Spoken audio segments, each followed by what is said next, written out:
രണ്ടാഴ്ചത്തെ ഇടവേളയ്ക്കിടയിൽ കേരളത്തിന്റെ കടലിൽ രണ്ട് കൂറ്റൻ കപ്പലുകൾ അപകടത്തിൽപ്പെട്ടിരിക്കുന്നു. ഒരെണ്ണം മുങ്ങിത്താണു. ആ കപ്പലിൽ ഉണ്ടായിരുന്ന വസ്തുക്കൾ എന്താണെന്ന് പോലും നമുക്കാർക്കും അറിയില്ല. ഇപ്പോൾ ഇതാ തൊട്ടു പിന്നാലെ മറ്റൊരു കൂറ്റൻ കപ്പൽ കണ്ണൂർ കോഴിക്കോട് അതിർത്തിയിൽ ഏതാണ്ട് 44 നോട്ടിക്കൽ മൈൽ അകലെ അന്താരാഷ്ട്ര കപ്പൽ പാതയിൽ കപ്പൽ കത്തിയിരിക്കുന്നു. ഇതിൽ നിന്ന് വലിയ വിഷവസ്തുക്കൾ പുറത്തേക്ക് വന്നിരിക്കുന്നു. കപ്പൽ മുങ്ങിക്കൊണ്ടിരിക്കുകയാണ് എന്നാണ് ഇപ്പോൾ വ്യക്തമാകുന്നത്. നിരന്തരമായി സ്ഫോടനങ്ങൾ ഉണ്ടാകുന്നു. കപ്പലിലെ വിഷവസ്തുക്കൾ നമ്മുടെ ആവാസ വ്യവസ്ഥയെ തകർക്കുന്ന സാഹചര്യം രൂപപ്പെട്ടിരിക്കുന്നു. എല്ലാ അർത്ഥത്തിലും കേരളത്തിന്റെ തീരദേശത്തുള്ള മനുഷ്യർക്ക് മാത്രമല്ല ഈ സമൂഹത്തിന് തന്നെ വലിയ ആഘാതം ഉണ്ടാക്കുന്ന ഒന്നായി ഇത് മാറിയിരിക്കുന്നു. തിരുവനന്തപുരത്തെ കപ്പലപകടത്തിന്റെ മാത്രം ഈ നാടിന്റെ നഷ്ടം 20,000 കോടിയാണെന്നും വേണ്ടതുപോലെ സർക്കാർ ഉണർന്ന് പ്രവർത്തിച്ചില്ലെങ്കിൽ ആ 20,000 കോടിക്ക് പകരം കിട്ടാൻ പോകുന്നത് കേവലം 10 കോടിയാണ് എന്നും പറഞ്ഞിപ്പോൾ രംഗത്തെത്തിയിരിക്കുന്നത് യുവ IAS കാരനായ പ്രശാന്താണ്. പിണറായി വിജയൻ സർക്കാരിന്റെ തോന്നിയാസങ്ങൾക്ക് കൂട്ടുനിൽക്കാത്തതുകൊണ്ട്, ഉദ്യോഗസ്ഥ അഴിമതി തുറന്നു പറയുന്നത് കൊണ്ട്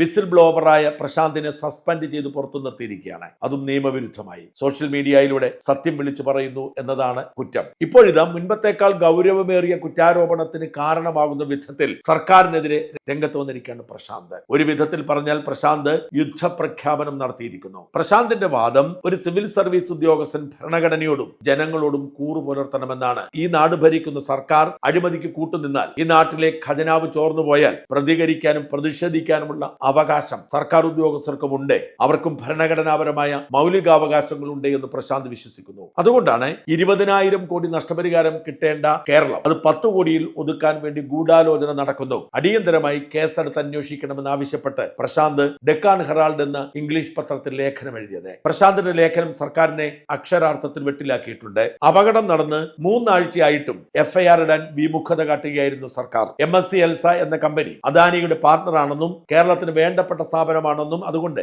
അവരെ ഉപദ്രവിക്കരുതേ എന്നതുമാണ് സർക്കാരിന്റെ നിലപാട്. അങ്ങനെ നമ്മുടെ ഖജനാവിലേക്ക് വരേണ്ട 20,000 കോടി രൂപ നാമമാത്രമായ 10 കോടി നഷ്ടപരിഹാരത്തിൽ അവസാനിപ്പിക്കാനുള്ള നീക്കമാണ്. വലിയ തോതിൽ സമ്മർദ്ദം ശക്തമായപ്പോൾ, വലിയ വിമർശനം സർക്കാരിനെ നേരിടേണ്ടി വന്നപ്പോൾ മനസ്സോടെ കഴിഞ്ഞ ദിവസം FIR ഇട്ടിരുന്നു. FIR ദുർബലമാണ്. FIR അനുസരിച്ച് ഒരു ഉദ്യോഗസ്ഥനെയും അറസ്റ്റ് ചെയ്യാനോ പ്രോസിക്യൂട്ട് ചെയ്യാനോ കഴിയില്ല. ഒരുപാട് നിയമങ്ങളും വഴികളും മുമ്പിലുണ്ടായിരിക്കവെയാണ് ഇങ്ങനെ ചെയ്തത്. ഈ അപകടമുണ്ടായി 2 ദിവസം കഴിഞ്ഞപ്പോൾ ദേശീയ ഹരിത ട്രൈബ്യൂണൽ കേസെടുത്തിരുന്നു. ജലമലിനീകരണ നിയമം, പരിസ്ഥിതി മലിനീകരണ നിയമം, കടൽ മലിനീകരണ നിയമം ഒക്കെ അനുസരിച്ച് അവർ കേസെടുത്തിരുന്നു. കോടിക്കണക്കിന് രൂപ നഷ്ടപരിഹാരം കിട്ടണമെങ്കിൽ തീർച്ചയായും കേസെടുക്കുക എന്നതാണ് പ്രാഥമിക ചുമതല. അതിനുള്ള അവകാശം നമുക്കുണ്ട്. അത് ചെയ്യേണ്ട ബാധ്യത നമുക്കുണ്ട്. അത് ചെയ്യാതെ ഒളിച്ചു കളിച്ച സർക്കാർ ഇപ്പോൾ പേരിന് വേണ്ടി കേസെടുത്തത് തടിതപ്പാനാണ്. ഓരോ മിനിറ്റും ഈ വിഷയത്തിൽ വൈകിയാൽ അത് ഖജനാവിന് വലിയ നഷ്ടമുണ്ടാക്കും, കേരളത്തിന്റെ ഭാവിയെ ബാധിക്കും എന്ന സത്യമാണ് പ്രശാന്ത് തന്റെ ലേഖനത്തിൽ തുറന്നു പറയുന്നത്.